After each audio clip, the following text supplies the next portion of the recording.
What a day. What's up, everyone? It's a Monday. It is a Monday. Welcome to SumYungGuys Studios. Yeah, studios? Oh, okay. I didn't know we were switching it up. No, yeah, this is Lemac. This is Carlos.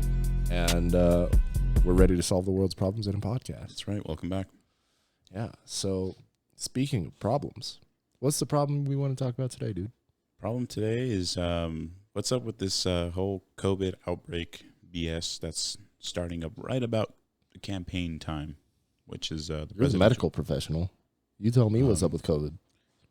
I mean, shoot, I want to say professional, but You work in the medical industry. yes, I do. But I don't know. I do believe that it might be, or it might have a comeback to this world again. COVID. Yeah. Don't.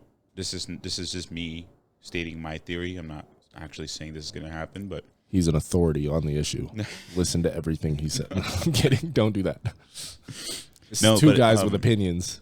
But, at work, first day, I went back to work, first day back from my days off, and there was like 5-6 people with COVID, all positive, couldn't hardly breathe, wearing masks and all this and that, right?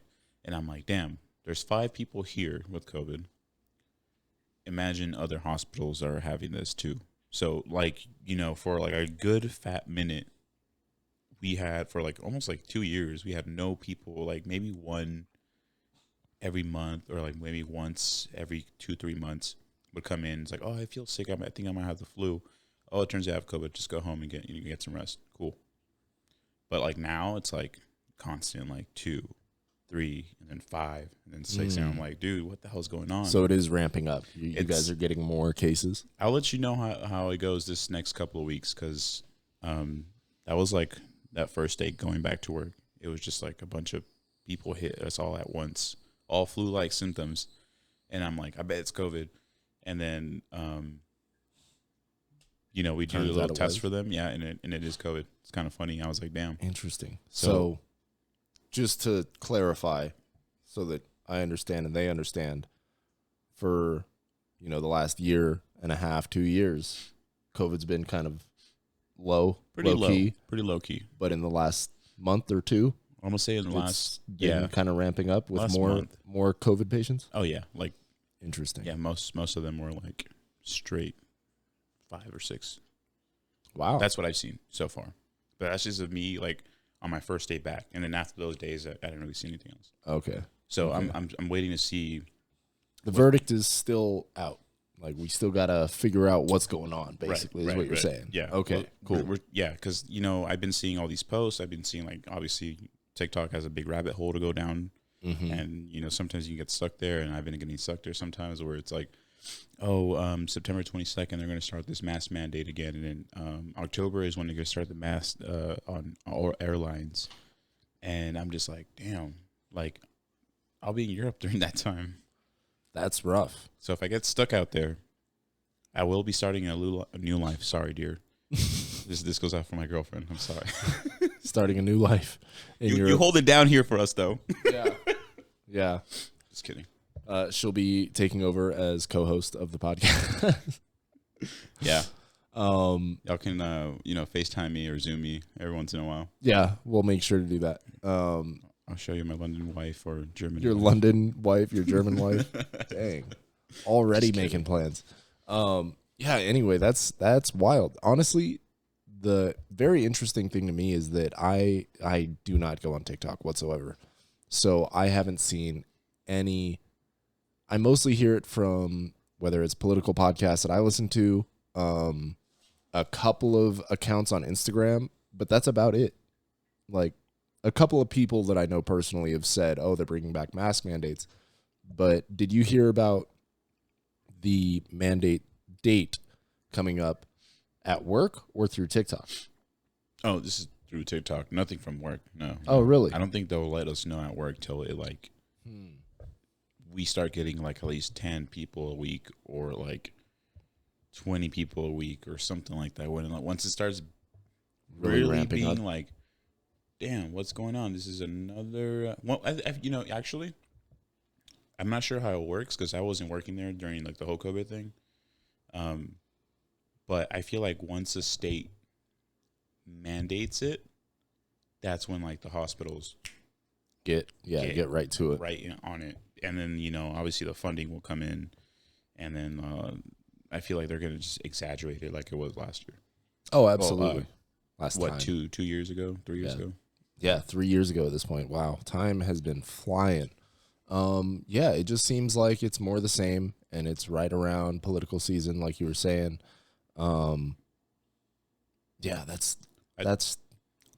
Do you feel like it's like a conditioning? Like, do you feel like Oh, they're just absolutely. conditioning us for like some type of like control of some sort? Yeah, that's kind of what it was last time. So there's this there's an experiment called the Rat Hope experiment. And so basically it's an experiment where they had mice or rats swimming in a pool.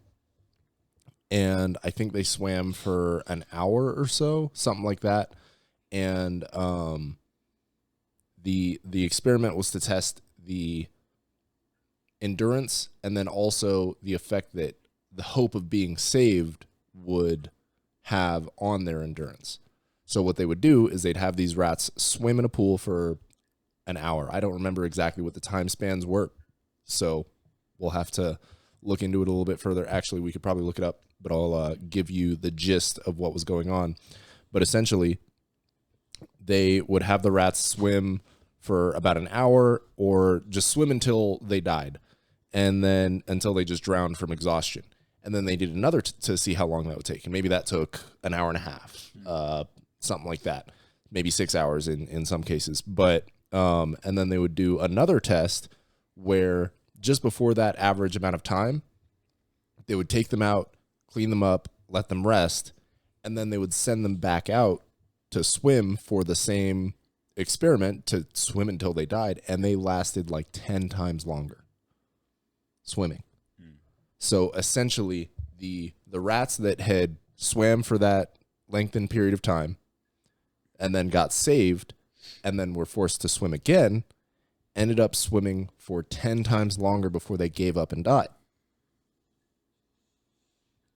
So I say that to say that there's a possibility, if we want to put our tinfoil hats on, that this is a kind of similar thing to the Rat Hope experiment where we had COVID lockdowns for a year-ish. That's about how long it was. It started in 2020, and by 2021, it was pretty much done. Like, no one really cared about COVID anymore. Lockdowns were still in effect in some places, but even in California, for the most part, lockdowns were pretty negligible. Most places didn't really require you to wear a mask. Or, like, they would just strictly enforce, like, well, not strictly, but kind of like, you can sit here, but just make sure to stay away. Yeah, like restaurants still had some restrictions and stuff like that. But for the most part, within a year, it had died down, right? Mm-hmm. What I think is possible is that it's a similar scenario to the Rat Hope experiment where they give us lockdowns for the year last time, and now this time they're going to be like, lockdowns again. Maybe it won't be for a year. Maybe it'll be for, they told us 15 days or 14 days to slow the spread in the first point, at first, with the first set of COVID lockdowns.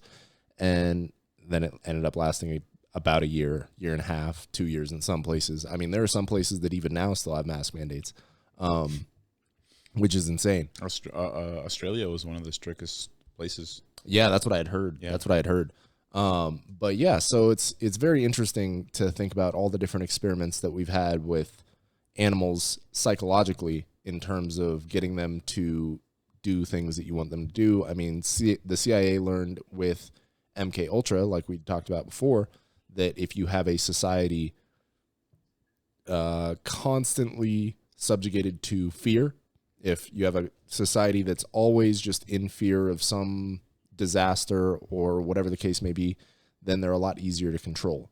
And what do we have? We have climate disaster. We have World War III with Russia and Ukraine. We have COVID.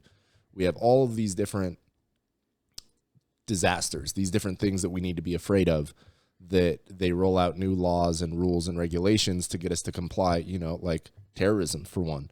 when 9/11 happened, that rolled out a lot of different rulings, whether it was the TSA or the Patriot Act, which took away a lot of freedoms as far as just being able to have your own privacy. That's where shortly after the Patriot Act, after 9/11, that's where Edward Snowden came out and said, hey, the NSA, the CIA, all of these organizations they look at everything that you do on the internet with no real authority in law saying that they should be able to do this. This is entirely unconstitutional.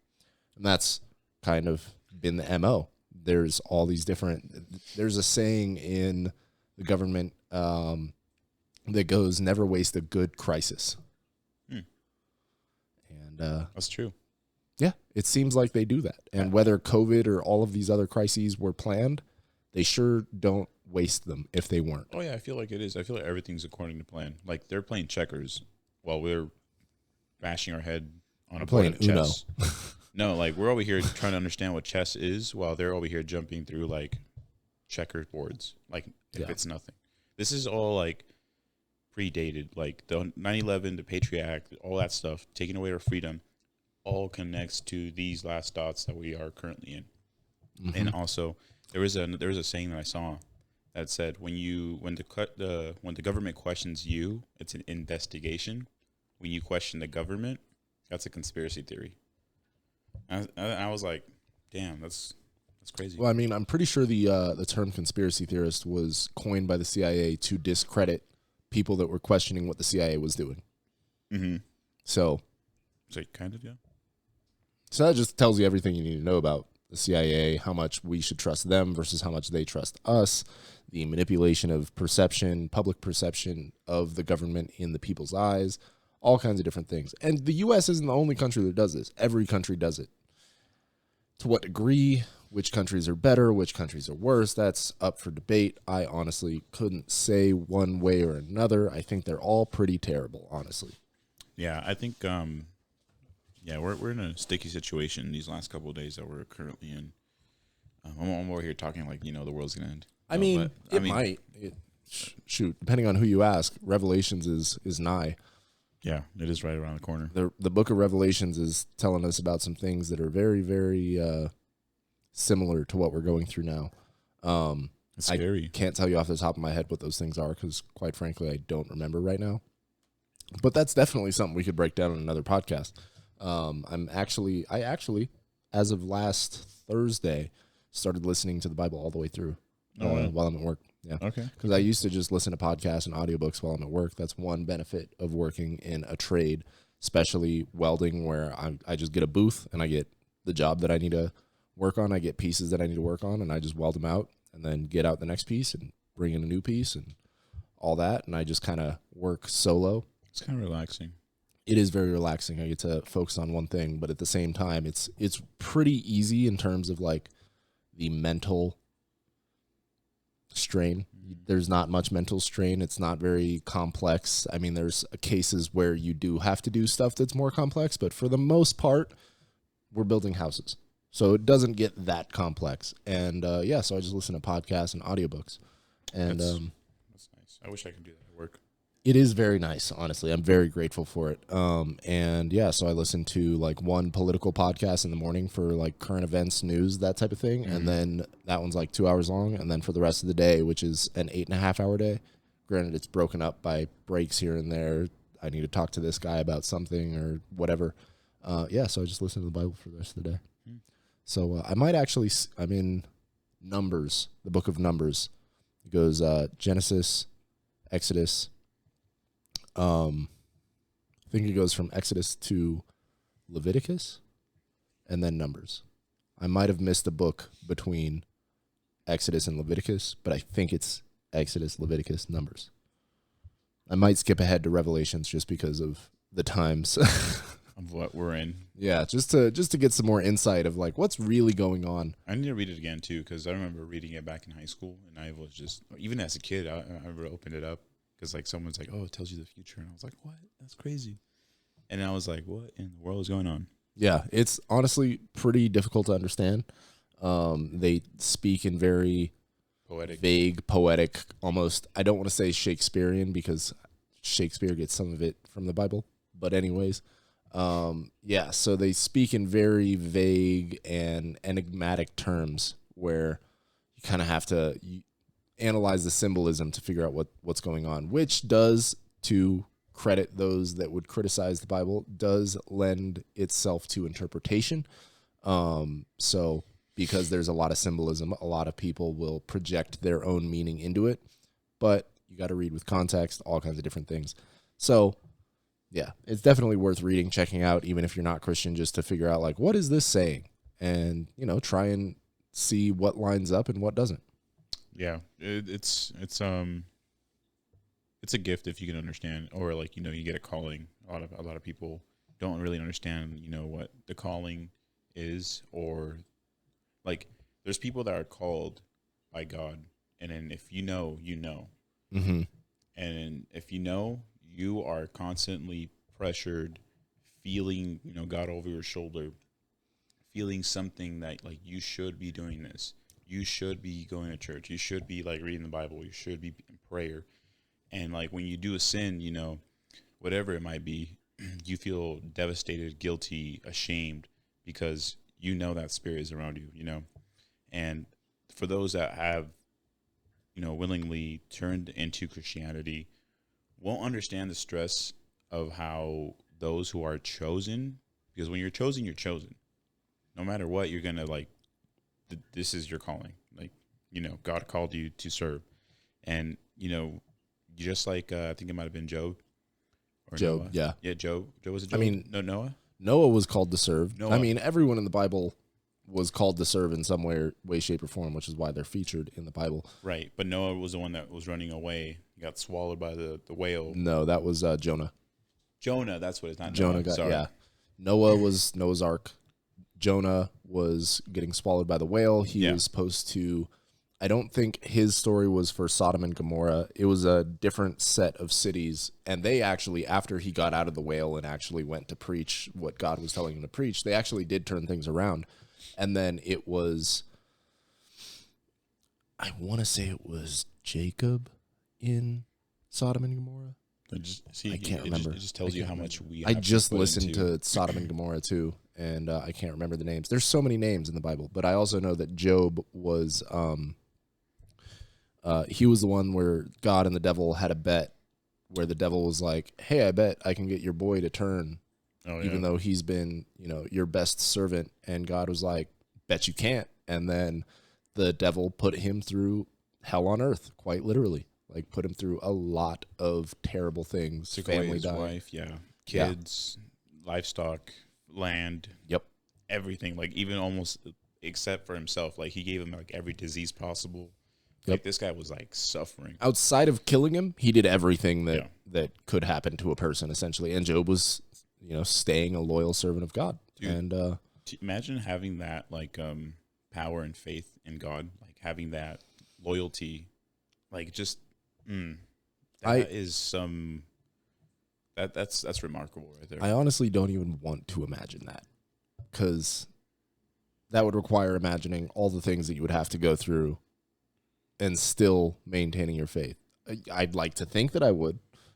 I'm sure everyone that is a Christian would like to think that they would maintain their faith and loyalty to God throughout whatever adversity they might face, but you don't know until you go through it. And while I think my faith is very strong, we'll see. Hopefully God doesn't test me in that way, because that would suck a lot. But I mean, we'll see. He only gives you the battles you can. That he knows that you can get through, which so far I'd say is true, because I've gone through some battles and here I am still faithful to God. So yeah, same. I think, we all have battles that we have to go through and accomplish, and that's just life. Yeah, exactly.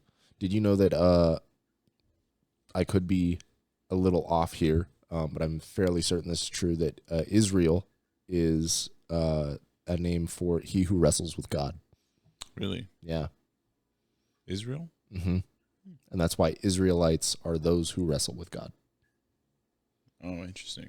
As in wrestling with their faith, wrestling with the commandments that God gives us, that kind of thing. which I think is really interesting and very poetic. I like that term a lot. And then meek comes from, so when the Bible says the meek shall inherit the earth, I always took that when I was younger to mean like, because meek, everyone thinks of meek as synonymous with like timid, you know? Mm-hmm. Whereas what it's actually saying in the original translation, it's those who know how to wield the sword, but choose to keep it sheathed. So like those that are capable, it's a lot like what Jordan Peterson always says is like, you need to, become a monster and then learn to control it. Jordan Peterson has all those quotes on Instagram all the time. You see him plenty of times. But yeah, so it's just being called to. I just wanted to look that up for some reason. I don't know. Oh, no, you're good. I'll save it for later. I don't know. It's fine. Yeah, but being called to serve, I think everyone gets a calling to some degree. Everyone has a calling, and whether or not you recognize it as God calling you to serve his purpose depends on your relationship with God. Maybe you're being called and you don't even know it, and you're still serving that call, and maybe eventually you'll recognize, oh, it was God telling me to do this whole time. Maybe you won't. But regardless, for the most part, everyone has a calling, and your natural calling is usually what God wants you to do. I think, personally. That's my own perspective on it, my 2 cents. That being said, if you're being called to be a murderer, then that might be the devil. You might be hearing some voices. No. Them voices they lying to you. Yeah, don't listen to those voices. No, God Those are the wrong voices. God doesn't give callings like that. It's Yeah, his callings are a lot less literal. Purposeful and loving and for progression and Absolutely. But I don't know. Dude, it is hot in here. It is very hot. The AC's out today because it went out. It's being replaced. It's being replaced. Exactly. And I feel like I'm in hiding from. I don't know. I feel like I'm I'm in a sauna right now. I feel like I'm in the 1960s right now. I should be lighting up a cigarette because back in the days, black and gray. I don't know. This dude thinks he's in a noir film right now, sweating his balls off and needs to light up a cigarette. Reporting live. Oh my god. The Germans have that infiltrated. is so accurate. That is actually really accurate. They were always in all the depictions of a noir radio host or where they're reporting, they are sweating and smoking. Yeah, smoking chimneys. Yeah. Interesting. Those round glasses and yeah. But to bring it back to COVID and what they're rolling out and potential control mechanisms, I will say that as far as Revelations goes and the end times, there were the 4 horsemen of the apocalypse: plague, famine, war, and pestilence, I think. Mm-hmm. Which I can't remember what pestilence meant, but obviously we have war, we have plague, and we have famine, which is drought and hunger. I think maybe pestilence might be drought, whereas famine is more hunger. Look it up. That's a good point. You should look it up. We have these phones here, technology. Anyways, we have all of those things, and it really, really looks like the war is going to continue progressing in its aggression. Oh, a fatal epidemic disease, especially bubonic plague. Okay, well, look up 4 horsemen of the apocalypse. Boob. It's B-U-B, brother. Bubonic plague. It is bubonic. We're going to be plagued by I think it might boobs. be very mature. This went from very, very mature conversations about spirituality to boobies. This guy, man, can't take him anywhere. But anyways. Okay. The book of Revelation is the New Testament listed for the 4 horsemen as the apocalypse as conquest, war, famine, and death. While in the Old Testament, the book of Ezekiel, they are sword, famine, wild beast, and pestilence or plague. Interesting. So there's 2 different ones for the Old and the New Testaments. Also, side note, Ezekiel just is such a badass name. I don't know why. It's a really cool name. I have a family friend who, she's kind of an aunt to me, but she named her son Ezekiel. And it's just a dope name. Conquest with that consider like being taken over? Like, Yeah, kind of. And that would kind of make sense. That would make sense in terms of, America's being kind of conquered in multiple ways by China with TikTok, China buying up a lot of farmland, essentially near, or at least attempting to, near military bases. There was one where they actually got denied. They were trying to buy up like 300 acres of farmland, and it was 12 miles from a military base, a strategic military base that focused on flying drones. Someone somewhere decided, no, we're not going to let this happen, and they didn't let it happen. So thankfully, they didn't get that land, because that's not good. That's kind of what the Chinese spy balloon was about too, is China gathering surveillance, gathering information, and potentially using that information in the future against us. So conquest, I would say, yeah, China trying to conquer America through, like I said, TikTok, through buying up land, through different business practices, as far as stealing a lot of our technology. They steal a lot of our technology and then replicate it for themselves, which is kind of cool because it just tells us that we have the best technology. But at the same time, they're spending a lot less on R&D, or maybe they're just not necessarily spending less on R&D, but because we're invested so heavily in R&D, they can focus more on other projects that might be more beneficial to them that we might not even know about. So that's a scary thing to consider, that they're researching things that we don't even know what they're researching, and they might be more advanced than we really think they are.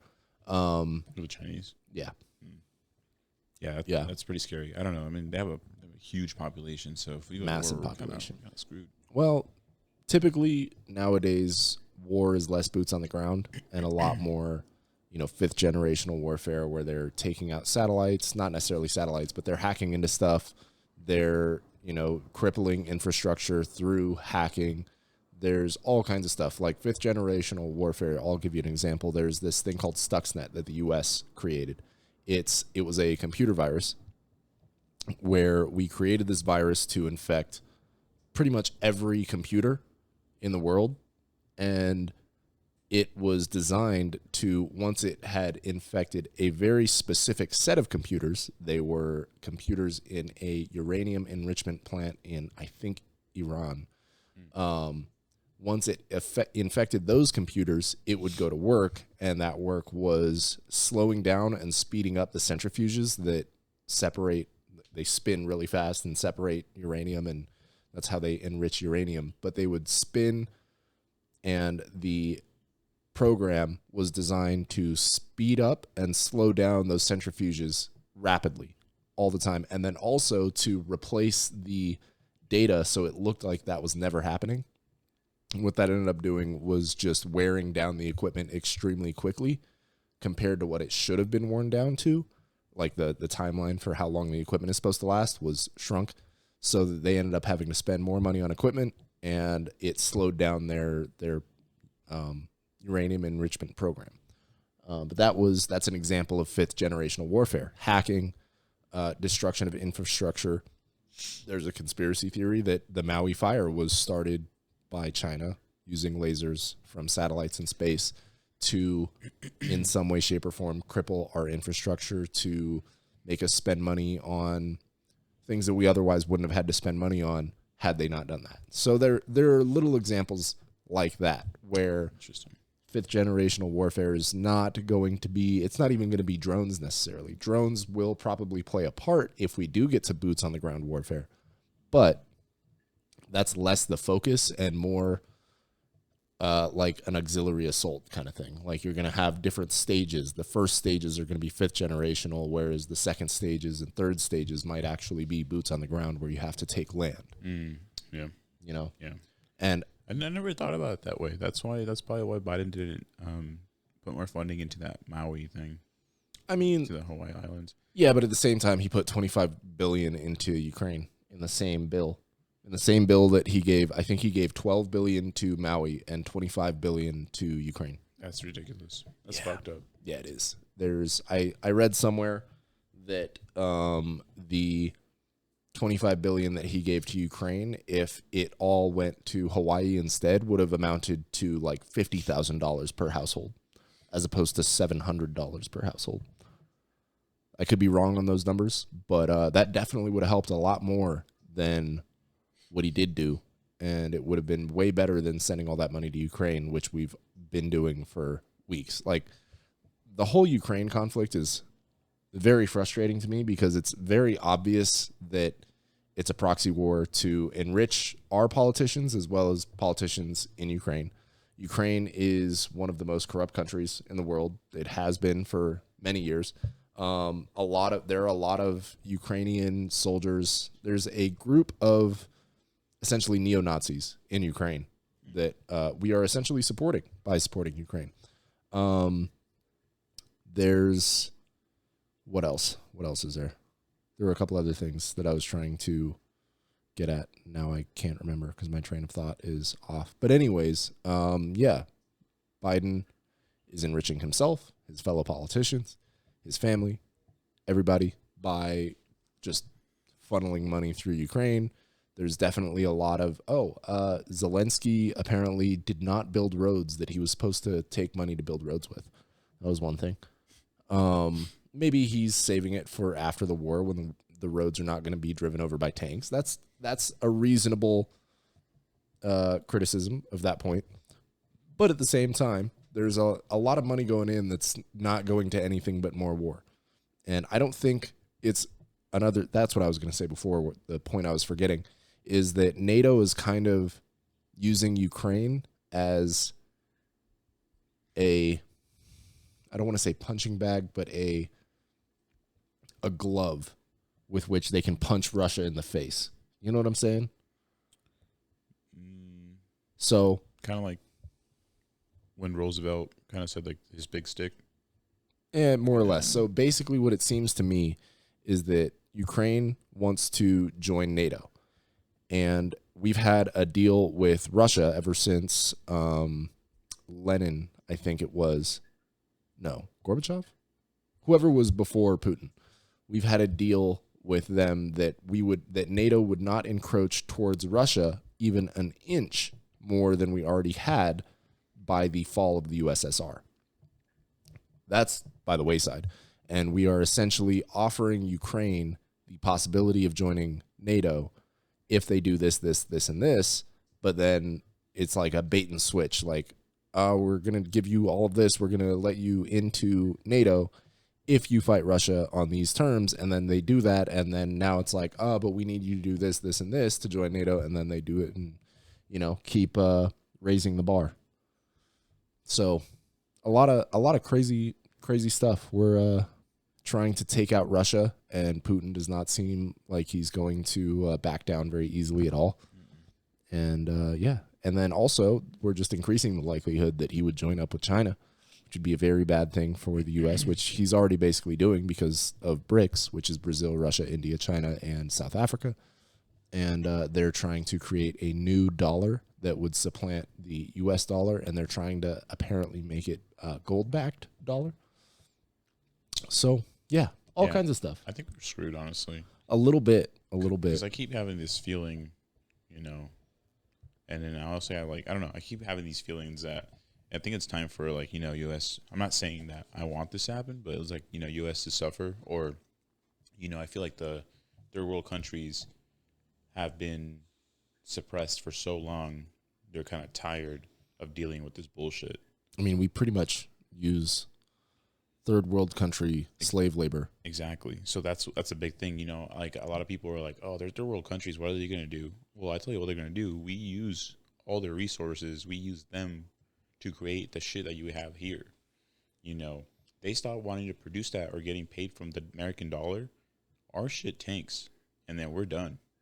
And then who's going to back us up? Who's going to the only thing holding us by the pinky is our oil, because we have jet fuel oil, that oil that powers airplanes and all that stuff. So we have a lot of oil that we're not allowed to drill for because of all of the oil regulations that we put, or all of the regulations that we put on the oil industry for drilling in the U.S. We want other countries to do that for some reason, the green deals, those different climate agendas, they don't apply to other countries. They only apply to the U.S., which actually hamstrings us from being able to be self-sufficient.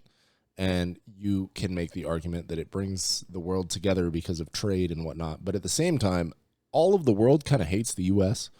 and wants us to die in some way, shape, or form. And while on one hand, I will say that the U.S. has done a lot of messed up stuff that it deserves to pay for, and that usually means that the people will pay for that, whether it's no longer having the quality of life that they used to have, or the dollar, which would result in lower quality of life, but the dollar declining.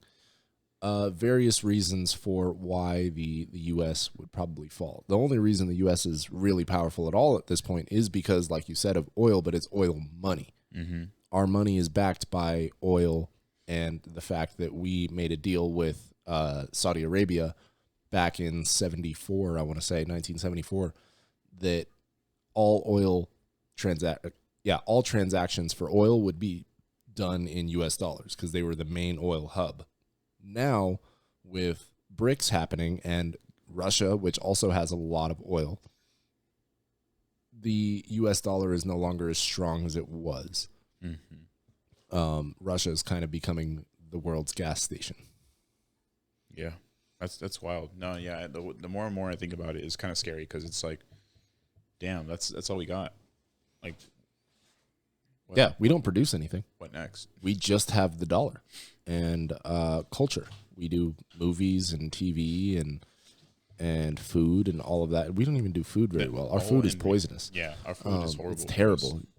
So many people go to other countries, eat the same food in the same quantities, and get skinnier or feel better or various reasons that. I'm gonna test that. You should. You should just eat the same foods that you normally would here in the same quantities, all of that, and see how you feel. See if you lose weight, any of that. Because we spray a lot of pesticides. We do a lot of different things that other countries have outlawed because it's bad for you. But we do it because it keeps the bugs away, and it makes things generally cheaper for us to produce the items at the same cost that we would otherwise sell them. Yeah. Rather, we produce them for cheaper, but sell them at the same price, is what I was trying to say. Yeah. It's wild. It's wild. Yeah. There's a lot of things that goes back to it. I used to work on an organic farm. The way that we used to do it was awesome. You know, unfortunately, this farm was near like a place where they would spray. So it's like, you know, there would be like a big barrier, like maybe like a freeway length of how far away it was, but it's like you can smell it. Yeah, and it still gets into the groundwater. Yeah, I mean, and that spreads. It's good that there's some space between, but at the same time, it's like the ground soaks up all of those pesticides and destroys all your crops. Mm-hmm. Yeah, I mean, his land was all organic. Like, you know, the water, he had a well, you know, and then I don't know, the way that we did it was amazing. Like, everything was organic. Like, and it was funny because his farm, like, I'm pretty sure it lasted only so long because it was all organic. He wasn't putting any like pesticides, chemicals, and all this thing in the water and whatnot on the rice and in the almonds or almonds, whatever you guys want to call them. But the people that were next to him, I mean, there'll be signs of like, you know, like a skull and like two bones, you know, saying cautious, blah, blah, blah, blah. And like usually in the afternoon is when it will like stink up the most because like that's when it got super hot. In the morning, you'll kind of smell it. But like during like almost the end of my shift, I'll be like, fuck, dude, that thing smells. My head's hurting. And it was strong, dude. It was bad. I was like, damn, this is not good for you. And that's just going into our food. Yeah. Yeah, they're spraying it on the food, but another thing that's very telling is a lot of the people that are spraying pesticides onto all of the different crops, they have to wear like hazmat suits while they're doing it because they're spraying all of these chemicals. It's just like, why would you want to eat that after spraying all these terrible chemicals on it? It just doesn't make any sense unless you're not caring about the product and only caring about the profit, which is most farms, unfortunately, especially if you're not doing organic. But another thing that I wanted to touch on just a little bit before we end up wrapping up, because we're already 40 minutes into this thing, Trump's mugshot. Total sidebar.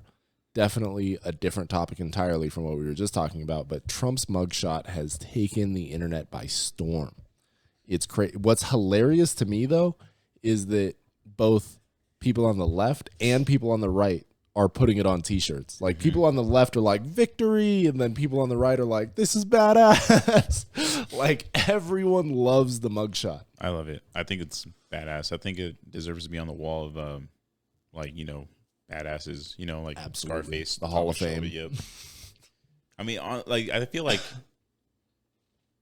that's our last resort right there, because I don't see anyone else. Vivek Ramaswamy seems like a pretty good candidate. I listened to a little bit of the GOP debate, the Republican debate, and Vivek did really well. DeSantis did pretty well. He did better than I expected, honestly, because DeSantis has been a bit tepid, I guess you could say. His policy hasn't been his campaign so far has not been the greatest, in my opinion. It's been kind of weak. He hasn't been standing for anything significant, but in the debate, he gained back some respect, I think. Vivek Ramaswamy, very young businessman, like almost a young Trump, but more well-mannered, very articulate, very smart. You can tell he's a very smart guy. And Trump wasn't even at the debate because they would have just talked about him the whole time, which is honestly, I think it was better that he was not at the debate. That's good. Yeah. Even though he's the main Republican candidate right now. Yeah, I think it was good because it would have been just another roast fest. Yeah, basically. That's what it was like 2 years ago when it was Hillary and him. Yeah. Oh, that was hilarious, though. That was totally great. You'd be in jail. I just find it funny So how good. it was like mostly about just roasting each other, like, oh, you're a piece of crap, basically. I mean, that's basically what they're doing all the time anyway. He was just way more upfront about it. Oh, yeah. Which I respect a lot, because it's like, if you're gonna roast me, just roast me. Just say it. Say what you're thinking. But all this, BS side language, these little snide remarks is just it shows that you're more a coward than anything. But Trump, despite all his flaws, of which he does have many, he could be a lot more reserved in his speech. He could be a bit more articulate. He could be a bit more presidential, but that wouldn't be Trump then. And that wouldn't be everyone that loves him. I don't think that he's necessarily the best person for the job, but I do think right now we need someone like Trump who's out for revenge against the establishment. I think that Trump is out to get revenge on the establishment, that like even the Republicans in the establishment were trying to get him out. There were generals that lied to him about how many troops we still had deployed. Did you know that? Bro, okay, first off, that happened. Generals were lying to Trump about how many troops we had deployed because they wanted to keep their troops in Afghanistan for longer. So they said there were fewer troops than there actually were. But second, I remember when I saw a news article that said that, I told a family member of mine, and it was poor timing on my part to talk about politics, which, I mean, there's never really a good time to talk about politics with family members. But regardless, I mentioned this to a family member who is very, very liberal, and she didn't really see a problem with it. She was like, well, Trump's evil, so they should lie to him. And that was not verbatim what she said, but it was basically that. And I was just like, how do you not see how this is a problem? It doesn't matter who the president is. If this same general's lying to Obama about how many troops are in Afghanistan because Obama wants to get him out and this guy doesn't, it's the same thing. Yeah. Like, there's no difference between Trump being president and him being lied to. It's a disrespect for the office of president. That's the problem there. And yeah, it was just amazing to me that, people on the left have what is called not traditionally, but what has been called now Trump derangement syndrome, where they just think Trump is Satan himself and everything he does, no matter what, is evil. And even if it doesn't seem evil, there's some evil motivation behind it. That's what's insane to me. There's no critical thinking required to have that opinion, because all you have to do is say, orange man bad. That's really all it is. And she definitely, in this situation, had Trump derangement syndrome, TDS. Orange man bad. I got a couple of coworkers like that. Like, Orange man bad people are just like, I see where your IQ level's at. Like, I can fully admit that he's an asshat a lot of the time. Yeah. Like, he says things that are out of pocket sometimes. He says a lot of stuff that's out of pocket, and he probably should keep his mouth shut a bit more, especially on Twitter. But that's also part of what makes him so popular and famous, and what makes him so effective is because he's so willing to say exactly what's on his mind. And I will say also, I would much prefer a president like that says exactly what's on their mind, because then you know what's on their mind, as opposed to someone that's, like Hillary saying all these nice words and blah, blah, blah, blah, blah. But at the same time, she's smoking out everybody that used to work for her. True. That's crazy. Yeah. I mean, shit, dude. Like, he's a president that brought Twitter to us. Like, as for a president to speak on Twitter. He's back on Twitter, too. Did you know that? I saw that. Which is actually kind of hilarious because it's after Elon rebranded it to X. So he's allowed to.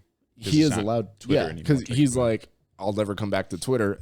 He's not technically back on Twitter. He's on X now, which is kind of funny. It's a little bit of checkers. Yeah, checkers while we're playing chess over here. Exactly. Trying to figure out how to play that. I don't know. It's just hilarious. It's wild. I think it's also very interesting that the COVID lockdowns are coming back right as the presidential election is starting back up for real. Because like for the last year, people have been talking, 6 months-ish, people have been talking about who's running for president, and all of these campaigns are getting started. But now it's like, as the new year is going to be starting, it's going to be a lot more intense with all the BS that they throw at us. There's going to be a lot more stuff to try and get us to comply. And all I can say is do not comply. Yeah. Do not comply. If they force you to wear a mask, just kind of ignore lockdowns. I'll say this. If you really think that your life is in danger, do what you think you need to do. But if you don't think your life is in danger, do not comply with bullshit. That's the best advice I can give you. Yeah, take care of yourself. Take care of yourself. Make sure you survive. We don't want you to do anything that would actually endanger your health or someone else's health. But if you do think genuinely that there's a lot of BS behind the scenes and that, it's more compliance oriented, don't do it. Because freedom is not free, for one. So you do need to pay a price sometimes for your freedom, and that price might be being looked at like you're a crazy person, being yelled at by that lady in the grocery store who's telling you to put on a mask. There are some prices you have to pay, and I think there's no price too high for your freedom.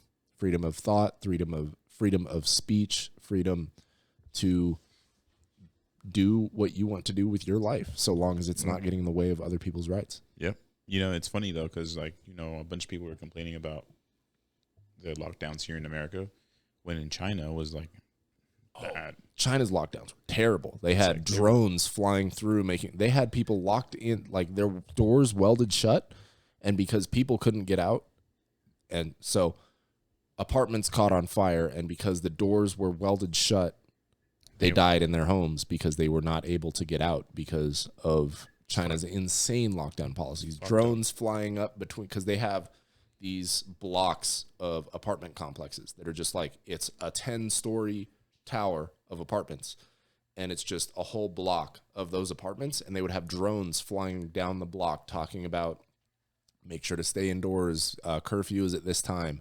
They also had drones spraying all kinds of sanitizers. Who knows what's in them?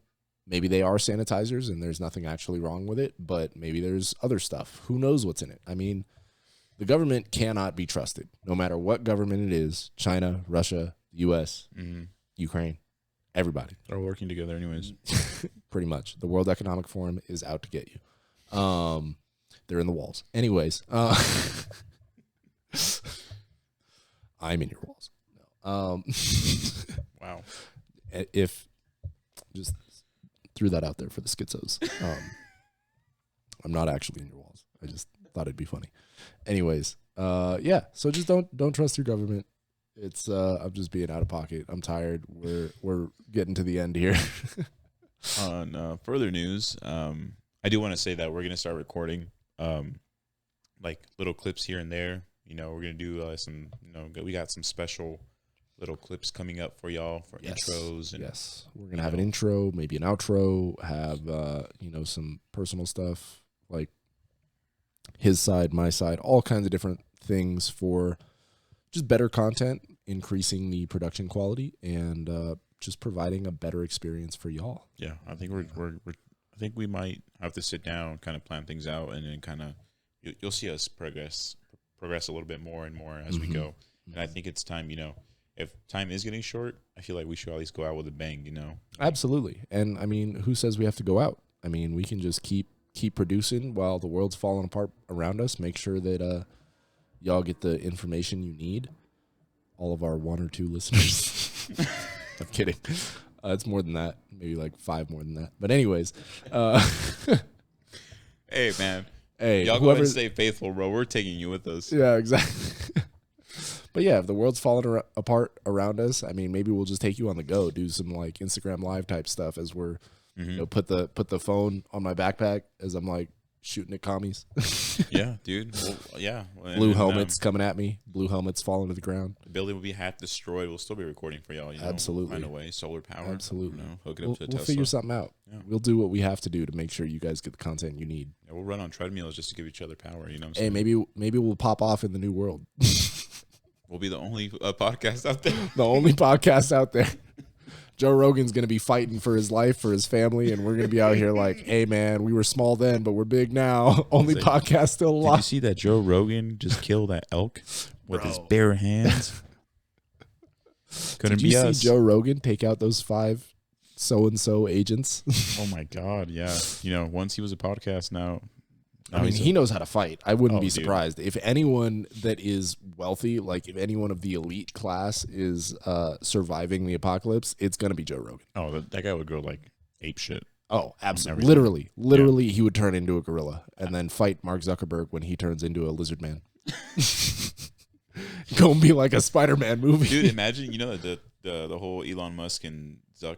Oh, yeah. Imagine they're just like both kind of like, Elon Musk turns into a robot. Like he just rips off his skin. He's a T-100 they fucking Terminator. How fucking weird would that be? Oh, my gosh. That'd be kind of awesome. That's how you would know that we're really in the end times. If that really happened and Elon Musk just like tore off his skin like Terminator and then fucking droid Zuckerberg turns into Lizard Man from Spider-Man. That'd be fucking awesome. That'd be crazy. And they actually go at that would be awesome. I would love to see that. And imagine it'd be worth everything. Political debate, everyone just rips off their head and it's fucking aliens. There's aliens, there's lizard men, there's what are the other conspiracies that are out there of what? There's chupacabras, there's fucking skinwalkers. Skinwalkers, Jesus Christ, my dog turns into a human. What would happen? Arthur. I believe it. Yeah, I believe it too. Adam believes it. He really believes it. Adam believes in skinwalkers? No, he believes that your dog is a person. Oh, he is a person. Yeah. He's listening. Yeah, he is. He's in your walls now. He's in my walls. Anyways, I think this has become very unhinged as we've gone further and further into the dark side. It's a good little area though. Yeah, the end of the podcasts are always a treat. So for those of you that are listening currently, you're welcome. Hey, bro, I feel like never mind. I'll save this one for later. Okay. All right, guys. We are getting ready to head out now. It's been your boy Lemac. It's been Carlos. It's been Carlos. It's me, Carlos. I mean, I said basically the same thing. It's been some young guys trying to solve the world's problems in a podcast. Peace. Later.